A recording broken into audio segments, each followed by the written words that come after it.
عزیزانو وظیفه او ټول په خپل خپل ځای کې ښې دي،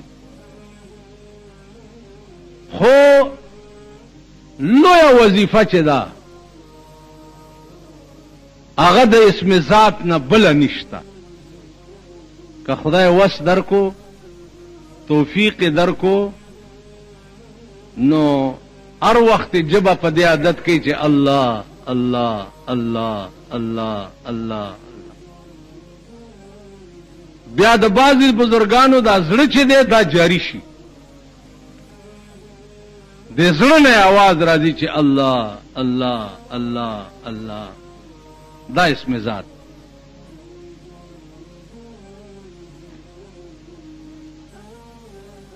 او شرطیان تاسو وای چې څه مشکل درته پیښ شي،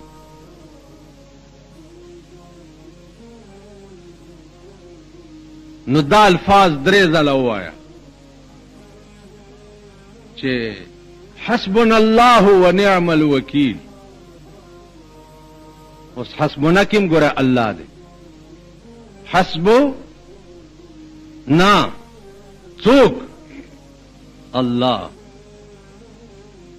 حسبنا الله ونعم الوکیل، نعم المولا ونعم النصير. دا درې لفظ دي او ته درې ځله ووایه او هغه طرف ته چوف کا. هر مشکل چې الله تعالی به آسانه، ځکه هغې کې اسم ذات دی. یو آیات کرسی دې کې لفظ الله دی. الله لا اله الا هو، سر کې الله لا اله الا هو الحي القيوم لا تاخذه سنة ولا نوم. یو آیات کرسی وایا او هغه طرف ته چوف کا. هر مشکل چې خدای به آسانه. آیات کرسی متعلق علماء تر دې پورې لیکلي دي چې د آیات کرسی دومره لوی زور دی چې پادیره راشي او یو آیات کرسی دی وویله نو 40 ورځې د هغه ټولې هدیرې نه عذاب اوچت شي.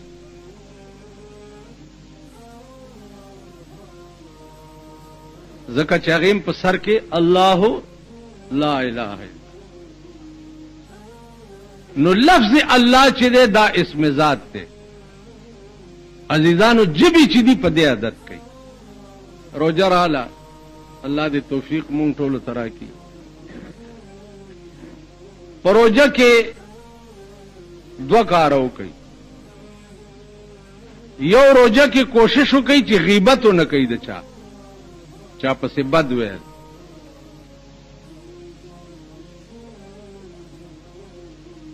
دویم چې وخت درته ملاویږي، نو امام احمد بن حنبل رحمت الله علیه خدای په خوب کې لیدلی. نو امام احمد بن حنبل ورته وی چې یا الله ته په څه شي ډېر خوشحالېږي چې زه هغه کار وکړم، ته په څه خوشحالېږي؟ نو الله ورته په خوب کې وی چې زه خوشحالېږم زیات بتلاوت القرآن، د قرآن په تلاوت زه ډېر خوشحالېږم. نو خدای توفیق درکړي، قرآن هم ویلی، نو د دې تلاوت په روجه کې کوئ. غیبت نه ځان بچ ساتئ، مونځ او دس کوشش پکې وکئ او د قرآن تلاوت پکې کوئ. روزګار ټیم اسې مکې. تاسو خیال را نو دې وجې نه روجه یو عبادت ته.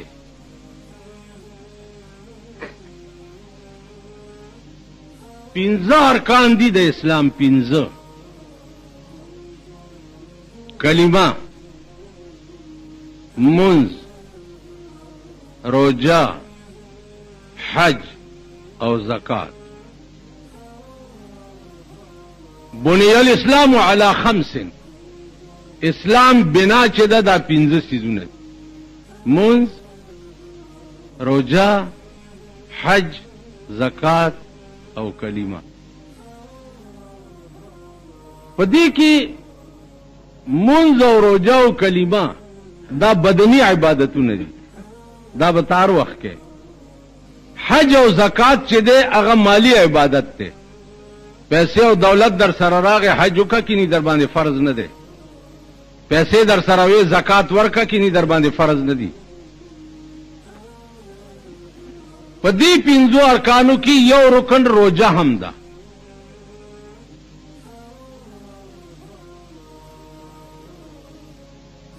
روجه ته عربی کې صوم وای، صيام. صيام په عربی کې ځان ساتل ہوتا وای، ځان ساتل. اوستا روجه به کله روجه کیږي چې ته ځان وساتې د څه شي نه، د هغه کارونو نه چې کوم الله او د هغه رسول منع کړي دي، د منهیاتو نه ځان بچ کې. بیا به په دې روجه کې د خوراک سکاک وغیرہ وغیرہ د دې ټولو سیزونو نه ځان بچ سات.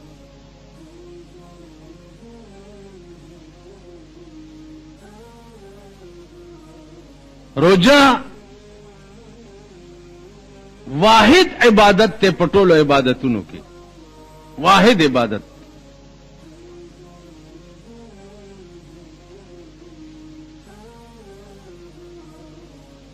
چې د دې ثواب به په قیامت کې الله په خپل لاس ورکړي.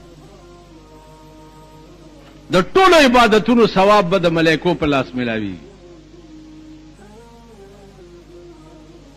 او د روجي ثواب چې دی الله به په خپل لاس ورکړي. یو حدیث قدسی کې راځي چې نه خبره دینم لګه تیزه ده.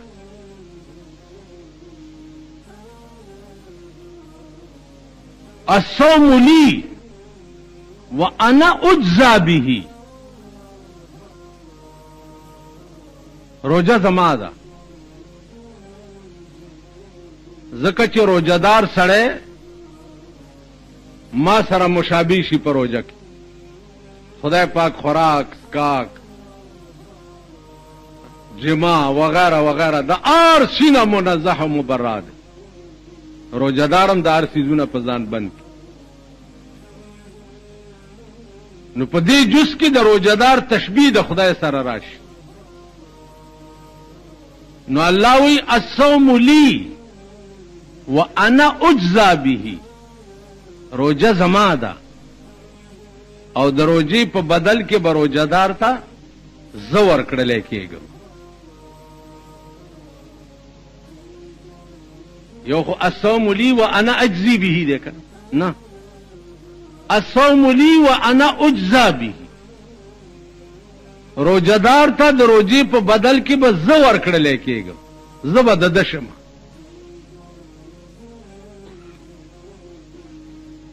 یعنی د دې داسې مثال شو چې الله په روجه کې اعلان وکړي چې ما سوکلی،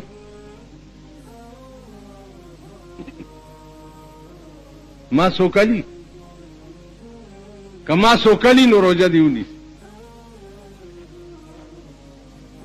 عزیزانو الله دې توفیق درکړي